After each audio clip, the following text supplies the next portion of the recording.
આજે ભુજ મંદિરમાં મહંત સ્વામી, ઉપમાન સ્વામી, જાદવજી ભગત, કોઠારી સ્વામી નારાયણમુનિ સ્વામી, કોઠારી સ્વામી દેવવ્યારી સ્વામીની આજ્ઞાથી આ વર્ષે ભુજ મંદિરમાં ભવ્ય હિંડોળાનું આયોજન કરવામાં આવ્યું છે ને આજે જ પહેલા જ દિવસે હરિકૃષ્ણ મહારાજ સુવર્ણ હિંડોળામાં ઝૂલી રહ્યા છે.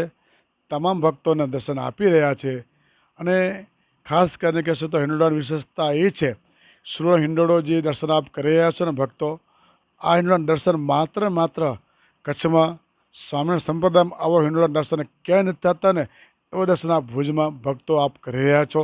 અને ખાસ કરીને કહેશો તો વિશેષ હિંડોળાનું આયોજન છે આવતી એકાદશીએ, એટલે 9 તારીખે સવારના ભાગમાં 7 વાગે ભવ્ય હિંડોળા ઓપનિંગ કરવામાં આવશે. એમાં પણ મુખ્ય ઘુમ્મટની અંદર 12 હિંડોળાના દર્શન ભવ્ય ભક્તો કરવામાં આવશે. સાથોસાથ લાઇટ ડેકોરેશન પણ સાથે હશે.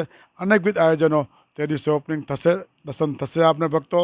તો આ પ્રસંગે અમારા ખાસ કરીને હિંડોળામાં જે સંતો સમિતિમાં નિમાણા છે એમાં ખાસ કરીને કહેશું તમારા પાર્ષદ ખીમજી ભગત, ડેનિસ ભગત, નાણક ભગત અને પૂજારી મંડળના સંતો પૂર્ણપ્રકાશ સ્વામી, દર્શન પ્રકાશ સ્વામી, સત્સંગ સેવક સ્વામી, સૌ સંતો સાથે મળી ખૂબ મહેનત સંતો કરી રહ્યા છે. અને સાંજયોગી માતાઓ પણ મહંત સાંભા ફેરની આજ્ઞાથી સમસ્ત સાંજયોગી બહેનો પણ ખૂબ આમાં ભાગ લઈ રહ્યા છે.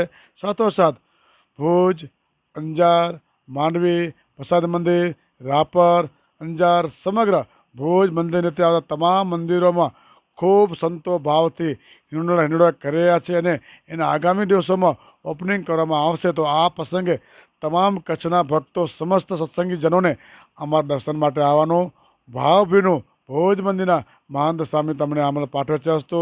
ભક્તો જય સ્વામિનારાયણ.